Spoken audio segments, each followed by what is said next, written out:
இன்றே டவுன்லோட் செய்து உங்கள் ஃபேவரட் ஷோக்களை என்ஜாய் பண்ணுங்க. கோயில்ல கொடுக்க வேண்டியது ஒண்ணு பாக்கி இருக்கு, அதை மட்டும் கொடுத்துரு, நான் விட்டுடுறேன். அதெல்லாம் மாட்டேன். இப்ப நீ கொடுக்கல, நான் கொடுத்துருவேன். திரு வேண்டாம், அப்புறம் நான் சத்தம் போட்டுருவேன். மேரேஜ் வரைக்கும் எதுவும் கிடையாது. அப்படிலாம் விட முடியாது. திரு வேண்டாம். திரு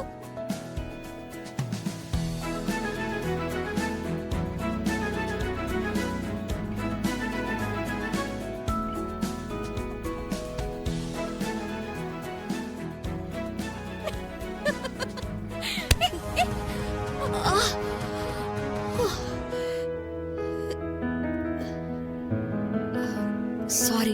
பரவாயில்லம்மா. அம்மா, இது யார் தெரியுமா? திவ்யா. திவ்யா, இதான் அம்மா.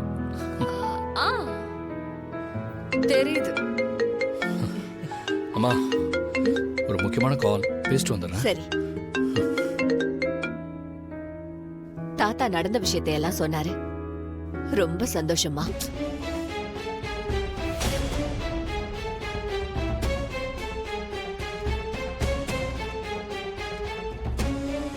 உங்களை பத்தி எங்க அம்மா நிறைய சொல்லிருக்காங்க.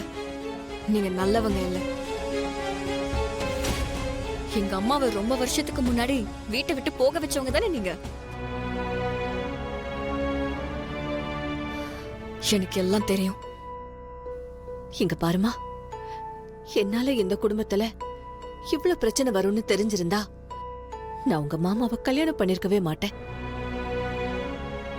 இத பாரு, நான் தெரிஞ்சு எந்த தப்பும் பண்ணல. நான் யாரையும் பிரிக்கணும்னு நினைக்கல. அன்னைக்கு இருந்த சூழ்நிலை அப்படி.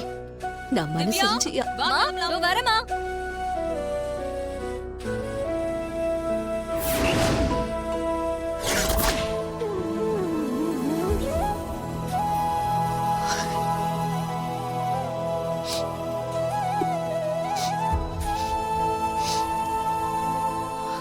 அம்மா, என்னம்மா, திவ்யா கீழே போயிட்டாளா? போயிட்டா. மா, உன் மருமக எப்படி? அவளுக்கு என்னப்பா, மகாலட்சுமி மாதிரி இருக்கா.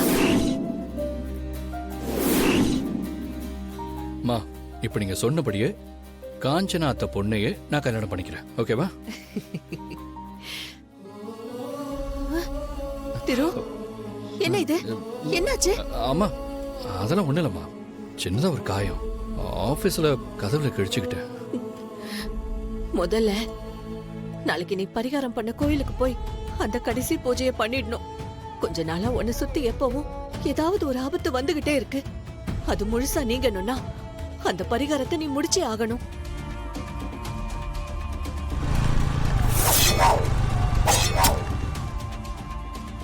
திரு, நான் சொன்னதுக்கு பதிலே பேசாம நீ எதை பத்தி யோசிச்சுக்கிட்டு இருக்க?